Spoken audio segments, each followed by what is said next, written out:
স্বপ্নে দেখতেছিলাম আমার আরেকজন উম্মত আমি নবীর সামনে হাজির হইছে, কিন্তু আমি তাকায় দেখি আমার উম্মতের চতুর্দিক দিয়া পাওয়ারফুল আগুন, শক্তিশালী আগুন ধাও ধাও ধাও ধাও করে জ্বলতেছে।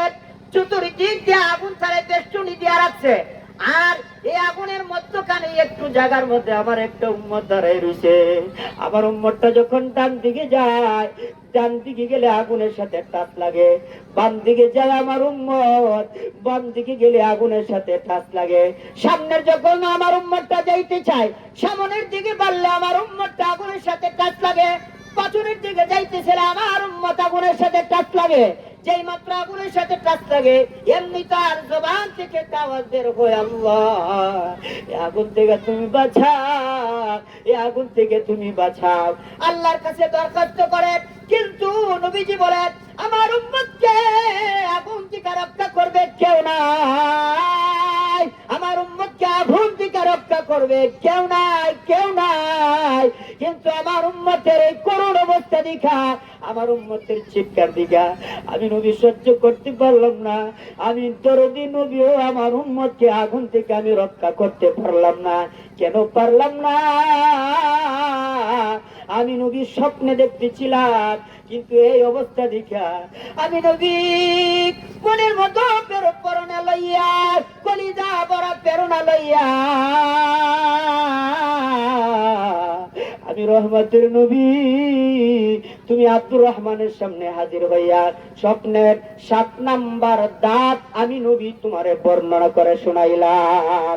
1 নাম্বার নবী দেখতেছিলেন আজরাইলে দৌড়াইতেছে, 2 নাম্বার তাকে শয়তানে বড় ত্যক্ত বিরক্ত করতে আছে, 3 নম্বরে দেখতেছিলাম নবীজি বলেন আযাবের ফেরেশতা তাকে হাতিয়ার দিয়া তাকে হুঁশিয়ার করতেছেন, তওবা করে আয়, পবিত্র হয়ে আয়। 4 নম্বরে নবীজি বলে আমি দেখতেছিলাম আমার একজন উম্মত পিপাসায় কাতর হয়ে পানি পানি বলে চিৎকার করতেছেন। 5 নম্বরে বলেন নবীজি বলেন আমি দেখতেছিলাম আমার আরেকজন উম্মতকে বনি ইসরায়েলের নবীরা অপমান করে বাইর করে দিয়েছে। 6 নম্বরে বলেন আমি দেখতেছিলাম আমার আরেকজন উম্মত কুফির ভিতরে, কুয়ার ভিতরে চিৎকার করতেছে কুয়ার থেকে বের হওয়ার জন্য, কেউ তাকে বের করে না। 7 নম্বরে নবীজি বলেন আমি দেখতেছিলাম আমার আরেকজন উম্মত আগুনের বেষ্টনীর ভিতরে কান্না করতেছে, কেউ তাকে আগুন থেকে রক্ষা করে না। এবার শুনে নবীজি বলেন আজরাইল তারে দৌড়াইতেছে দৌড়াইতেছে, এই মাত্র ধরে ফেলবেন, ধরে ধরতে পারেন না। হঠাৎ করে নবীজি বলেন আমি তাকায় দেখি আমার উম্মত আর আজরাইলের মধ্যখানে একটা দেওয়াল দাঁড়িয়ে গেছেন, আর দেওয়ালের মধ্যখানে একটা স্ক্রিন, ওই স্ক্রিনের মধ্যে লেখা উঠলো খিদমাতুল ওয়ালিদাইন। আল্লাহু আকবার জোরে বলেন। নবীজি বলেন আমি দেখতেছিলাম ওই সাইনবোর্ডের মধ্যে একটা সুন্দর লেখা খিদমাতুল ওয়ালিদাইন। এই কথা বলার পরে নবীজি বলেন আব্দুর রহমান তুমি বুঝতে পারছো নি? আব্দুর রহমান বলেন ইয়া রাসূলুল্লাহ শুধু স্বপ্নের ব্যাখ্যা শুনলাম, কিন্তু আমি তো কিছুই বুঝতে পারলাম না। নবীজি বলেন আব্দুর রহমান দুনিয়াতে কেউ যদি হায়াতের বিচার লম্বা করতে চায়, একটু বেশি দিন দুনিয়াতে বাস্তবী করতে চায়, যদি আল্লাহর নিয়ামত পাইতে চায়, খেদমতুল ওয়ালিদাইন মা বাবার খেদমত করলে মহান আল্লাহ তাআলা তার হায়াতের বিচারটা লম্বা করে দিব। জোরে কন্যা সুবহানাল্লাহ। এই জন্য মা বাবার খেদমতে মহান আল্লাহ হায়াতের বিচার বাড়ায় দেন। মা বাবার খেদমতে মহান আল্লাহ তাআলা মানুষকে ওলি বানায় দেয়। মা বাবার খেদমতে মানুষকে আল্লাহ তাআলা জান্নাত দান করে দেয়। জোরে কন্যা সুবহানাল্লাহ। নবীজি বলেন এর উম্মত এই কাশিমপুর বাসী কি কেউ আসুনি 2 লক্ষ বছরের হায়াত পাইছে? কেউ পাইছে 2 লক্ষ বছরের হায়াত? নবীজি বলেন ছোট্ট একটা আমল আছে, এই আমলটা যদি কেউ করে তাহলে 2 লক্ষ বছর লাগাতারে যদি নফল নামাজ পড়ে যেই পরিমাণ সওয়াব, নবীজি বলেন এই ছোট্ট আমল করলে 2 লক্ষ বছর নফল নামাজের নাকি তার আমল নামার মধ্যে মহান আল্লাহ দান করে দিব। জোরে কন্যা সুবহানাল্লাহ। 2 নম্বরে নবীজি বলেন কেউ যদি এই আমলটা করে, আমার প্রাণের নবী বলেন, আমার দরদের নবী বলেন এই আমলটা কেউ করলে 2 লক্ষ বছরের নফল নামাজের নেকি তার আমল নামায় তো মহান আল্লাহ দান করবেনি। কিন্তু মহান আল্লাহ তার জান্নাতের ভিতরে কোটি কোটি মানুষের সামনে কোরআন তেলাওয়াত করার মতো আল্লাহ তৌফিক দিয়ে দিব। জোরে কন্না সুবহানাল্লাহ। নবীজি বলেন সাহাবায়ে কেরাম আমলের কথা বলবনি, বলেন নবীজি বলেন কেউ যদি হার হামেশা সর্বদাই মা বাবার সাথে সৎ আচরণ করে, মা বাবার সাথে নম্র ভদ্র ভাষায় কথা বলে, আমার নবী বলেন মা বাবা যদি মুস্কি হাসি দিয়া বলেন সন্তান তুমি বড় ভালো, মা বাবা যদি তার জবান দিয়ে কথা স্বীকৃতি দেয়, যদি স্বীকার করে, সঙ্গে সঙ্গে তার আমল নামার মধ্যে 2 লক্ষ রাকাত নফল নামাজের নেকি তার আমল নামায় দান করে দেয়। মা বাবা যদি কোন সন্তানের প্রতি রাজি খুশি হয়ে যায়, জান্নাতে মহান আল্লাহ তারে জান্নাতের কারিশব সম্মানী বানায় দিব। আল্লাহু আকবার জোরে বলেন।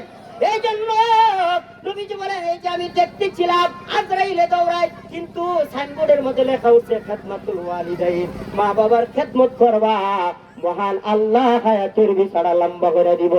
2 নাম্বার যে আমি দেখতেছিলাম শয়তানে আমার উম্মতের ধাক্কা মেরে জমিনে ফেলায়া দে, কিন্তু হঠাৎ করে আমি নবী তাকাই দেখি একটা দেওয়াল দাঁড়াইছে, এই দেওয়ালের মধ্যখানে সাইনবোর্ডের মধ্যে একটা লেখা উঠছে হাযা যিকরুল্লাহ।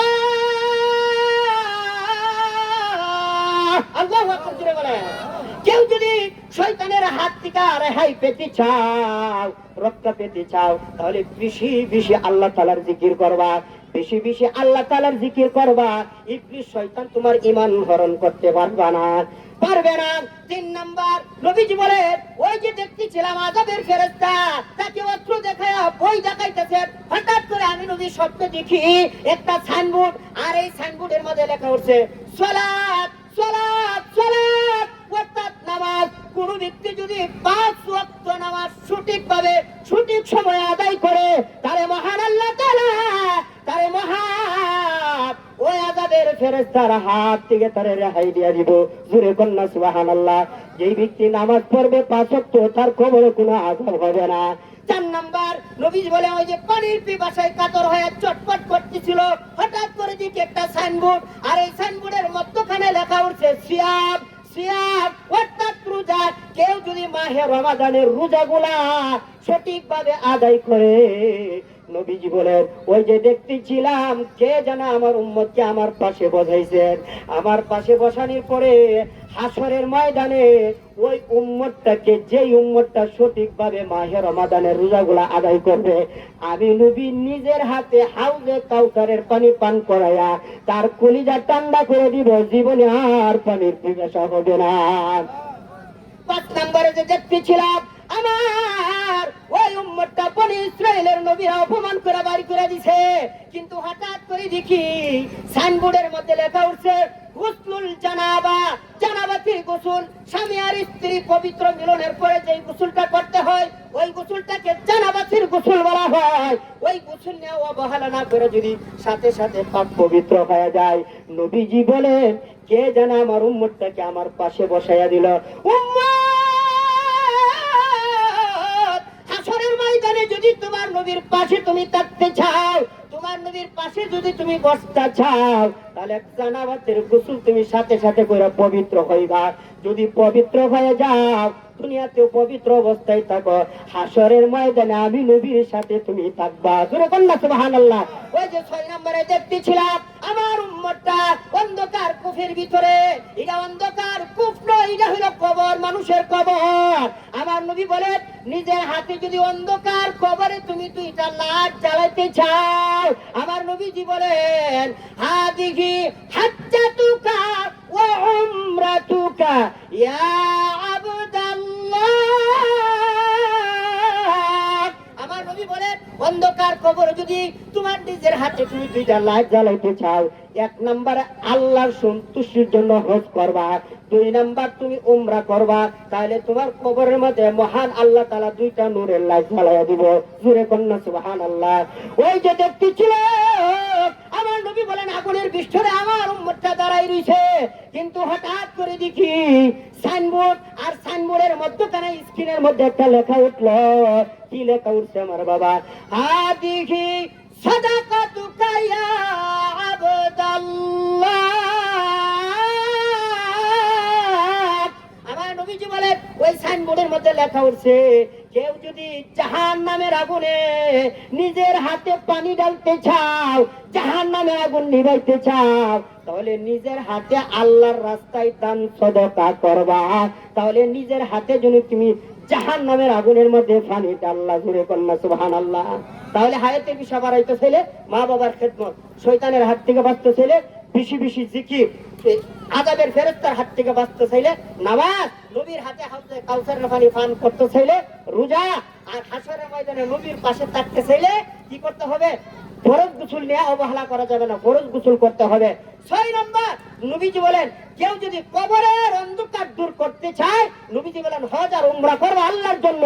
কেউ যদি জাহান্নামের আগুন থেকে বাঁচতে চাও, আল্লাহর রাস্তায় দান সদকা করবা। এই 7টা আমল করে মহান আল্লাহ আল্লাহর পেয়ারা হয়ে, আল্লাহর বন্ধু হয়ে যেন আমরা দুনিয়ার থেকে বিদায় হইতে পারি। जो कुछ हुआ या रब तेरे करम से जो होगा। अस्सलामु अलैकुम व रहमतुल्लाहि व बरकातहू।